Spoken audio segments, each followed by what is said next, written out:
ሰላም እንዴት አላችሁ ተመልካቾቼ እንዴት ከርማችኋል እንዴት ሰንብታችኋል እኔ ያለሁኝ እግዚአብሔር ይመስገን ሰላም ነኝ ዛሬም በአዲስ ስራ ተገናኝተናል ዛሬ ደግሞ ይዤላችሁ መጣሁት ቆንጆ የእንቁላል በምስር ክትፎና ከጎኗ ደግሞ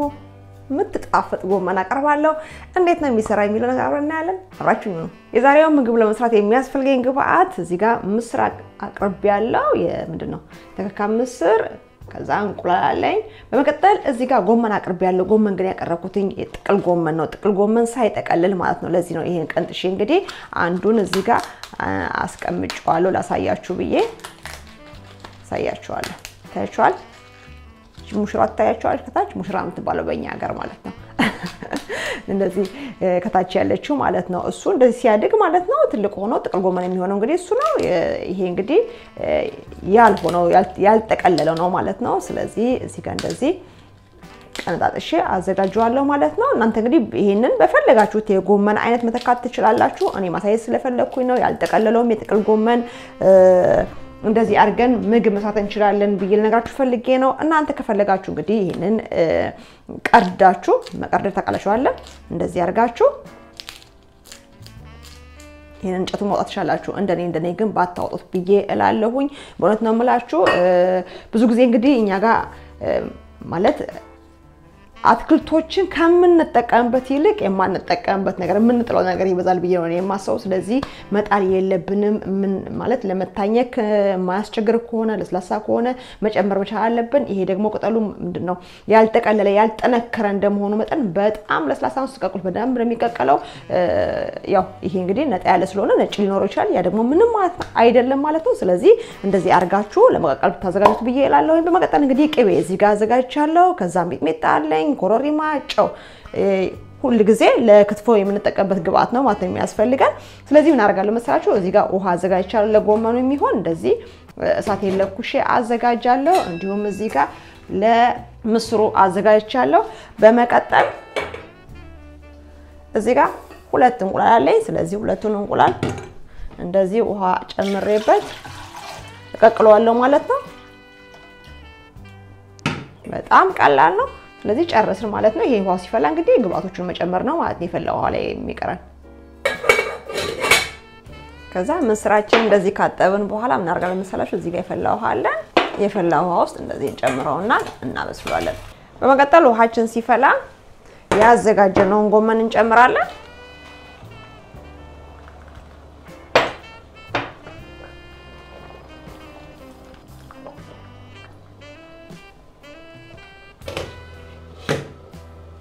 በመቀጠል እንግዲህ ምስሩ እንደዚህ እንደምታዩት ሲበስል እሳቱን እናጠፋለን ከዛ እናጠለዋለን ጎመኑም እንዲህ እንደምታዩት የተንተከተከ ነው ትንሽ በሰለ እንዲል አደርገዋለሁ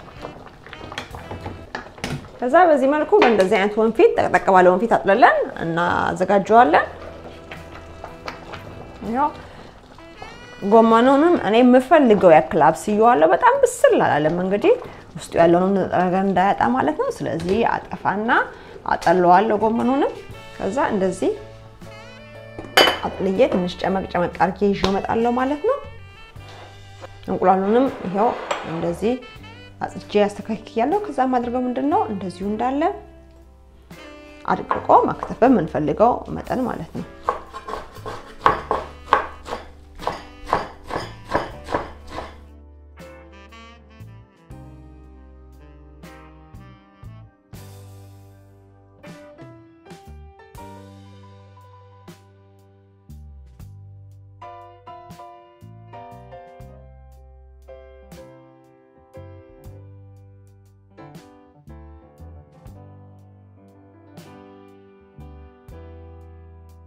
እንዲሁ እንቁላሉን እናስተካክላለን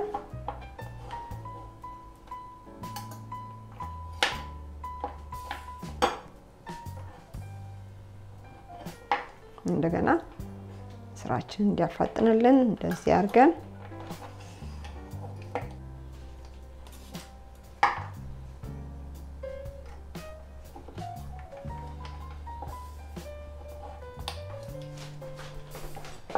ስለዚህ አሁን ስራችን አቃለለልን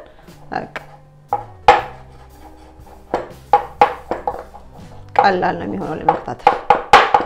አሁን ምን እናረጋለን መሰላችሁ እዚህ ጋር የቀለጠ ቅቤ አለ ቅቤያችንን እንደዚህ እናደርግና ጨምርና እንዲሁም እዚህ ጋር እንጨምራለን ከዛ በጥቂቱ እሳታችንን እንለኩስና በጣም እንዳይቀልብ ምድርሱ መጥበሻችን ጥቂት ጨው እናደርጋለን እንዲሁም እዚህ ጋር ሚጥሚጣው ስላለው ማለት በጣም ትንሽ ነው ማድረግ ያለብን ማለት ጨው ስንጨምር የሚጥሚጣውንም ጨው ሳቢውስ መክተት ማለት ነው ከዛ ኮረሪማ እናደርጋለን እንደዚህ የሚያክል ቋል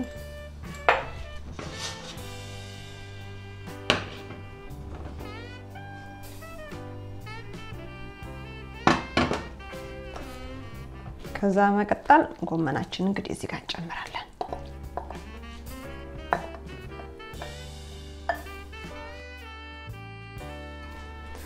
እንዲሁም እንደዚህ ምስሩን እናደርጋለን ከዛ መቀጠል እንቁላሉን እንጨምራለን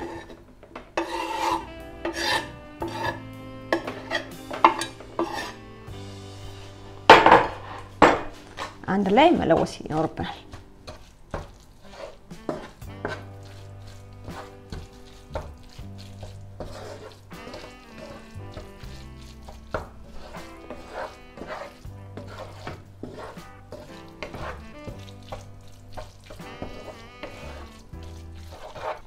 እንዲሁም ጎመናችንን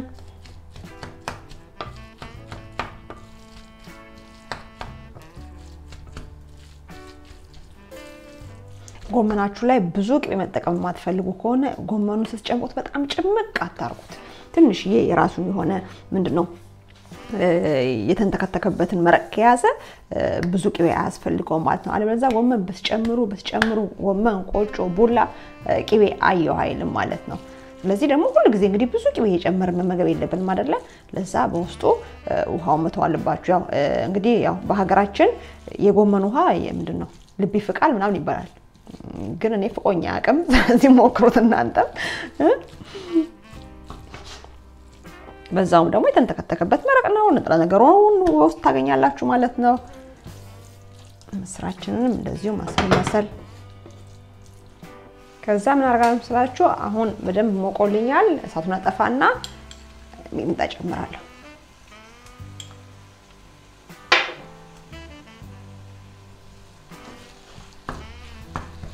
ሚጥሚጣውን እንግዲህ መጀመሪያ ያልጨመርኩበት ምክንያት እንዳይቆላላና ይሄ የሚጥሚጣውን ቃል አይደለ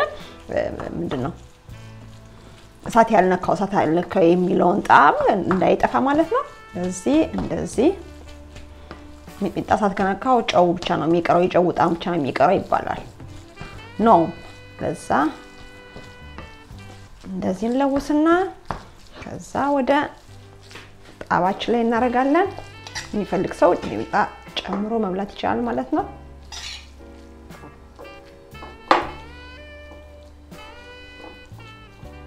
ከዛ አስፈላጊ ከሆነ እንደዚህ በጣም በጥቂቱ ቅቤ ማድረግ ትችላላችሁ ይበቃል ለምን መሰላችሁ በየጊዜው የሰራን ቅቤ ፈላ እንግዲህ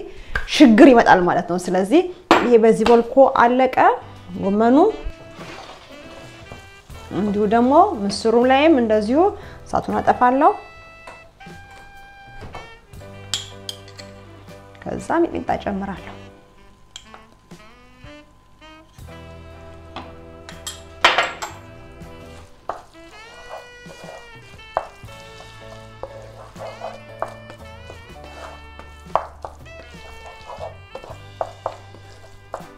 ትንሽ ቀዝቀዝ ስትል ነግራችኋችሁ እንዴት እንደምጣፍጥ እቺ ምስር እናንተ ከፈለጋችሁ ምስሩንም እንደነገርኳችሁ ነው በምንድነው በአይብ መጭመቂያ ከረጢት ማድረግ ትችላላችሁ በነጠላ ቅዳጅ አርጋችሁ ጥልል ማድረግ ትችላላችሁ እኔ ቅቤውን መጠን መቀነስ ስለፈለኩኝ እና እንጀራዬ ደግሞ የሚያራርስ መሆን መቻል ስላለበት ለዛ ነው ትንሽ ተችልታለሁ ማለት ነው ከዛ ምስሬን በዚህ በቃዋል ወስደን ምስሩንም እንደዚህ ጣባችን ላይ እናደርጋለን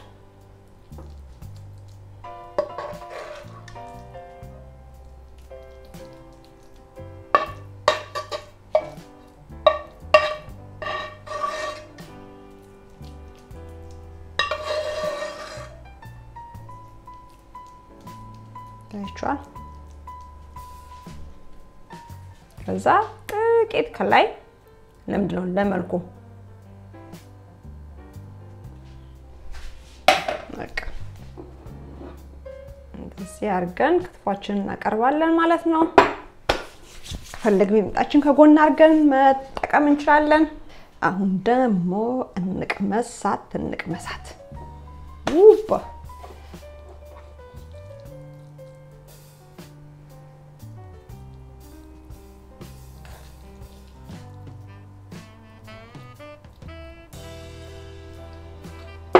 ለቅምሻ ይበቃኛል አይደል ጀን ምታክል ካወጣው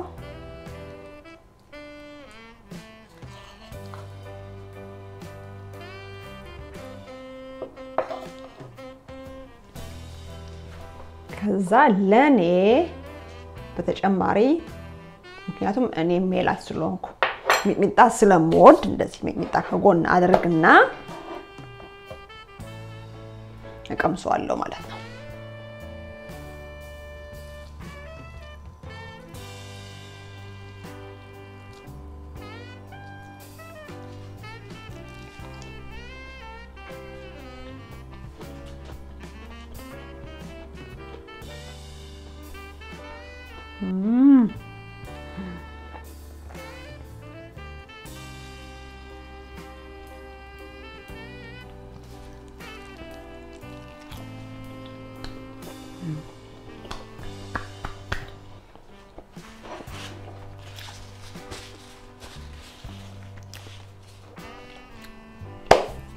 ቆንጆ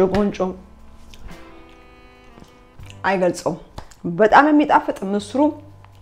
ከእንቁላሉ ጋር በእውነት ነው ማለት ዱለት ነው የሚለው የጥቅል ጎመኑ ራሱ ቅጠል ምንድነው የሚባለው ይሄ ነጩ ግንድ አለ የሚባለው ግንዱ አብሮ ስላለ ኩርሽም ይላል የግድ ማርቀቅ ራሱ አይተበቅብን በቃ ወፋፍራም ቅጠል ስለሆነ ጥቅል ጎመን ያለው ለዛ እንግዲህ አፋችሁ ላይ እንደዚህ ንክንክ ምን ይሆነ መታየክ የሚፈልግ ነገር አለ ማለት ነው በጣም እንዳያችሁ ደግሞ በጣም ይደቀቀ አይደለም ለዛ እንግዲህ በጣም ቆንጆ አርጎታል ማለት ነው ይዘቱን ጣሙም ይሄ ነው የሚባል አይደለም ያው ኮሮማዬ ማነው ስሙ ሚጥሚጣው ቅቤው ታወቀ ነው በጣም ቆንጆ ነው ያደረገው ግን በምስር በእንቁላል እንደዚህ ቀምታችሁ ማታው ከሆነ ቀመሱት በጣም ነው የሚጣፍጠው እንዲሁም ደግሞ የጥቅል ጎመን ቅጠሉ ጥቅል ጎመን ሳይጠቀለልም በፊት ወይም አልጠቀለል ያለውንም ቅጠል በዚህ መልኩና ይሄን የመሳሰሉ ቆንጆ የሀበሻ ጣም ያላቸው ምግቦች ሰርተን መመገብ እንችላለን ማለት ነው እንግዲህ ከዚህ በፊትም የቀይስር ቅጠል የስናፍጭ ቅጠል አሳይቻለሁ ባቅሪያባችሁ የምታገኙ ሰዎች ማለት ነው እንዲሁም የብሮኮሊ ቅጠል ማለት ነው እንግዲህ ፍሬያቸውን ወይም ስራቸውን ብቻ በልተን ቅጠላቸውን ምንጠልበት ምንም ምክንያት የለም ብዙ ንጥረ ነገር ነው ያዙት ስለዚህ የኛን ያስመሰልን የሰራን እንጠቀም ብዬላለው በዚህ አጋጣሚ እንግዲህ ለዛሬ የነበረኝ በጣም የሚጣፍጠው የምስርና የእንቁላል ክትፎና እንዲሁም ደግሞ የጥቅል ጎመን ክትፎ ይሄን ይመስል ነበር አዲስ የሆናችሁ ቻናሌን ከወዳችሁ ሰብስክራይብ ማድረግ እንዳትረሱ ሰራሁትን ደግሞ ካደነቃችሁ በላይክ ፍቅራችሁን ግለጹ በሌላ በቆንጆ ምግብ ስራ እስከምንገናኝ በድጋሚ ሰላም ሁኑልኝ ባይ ባይ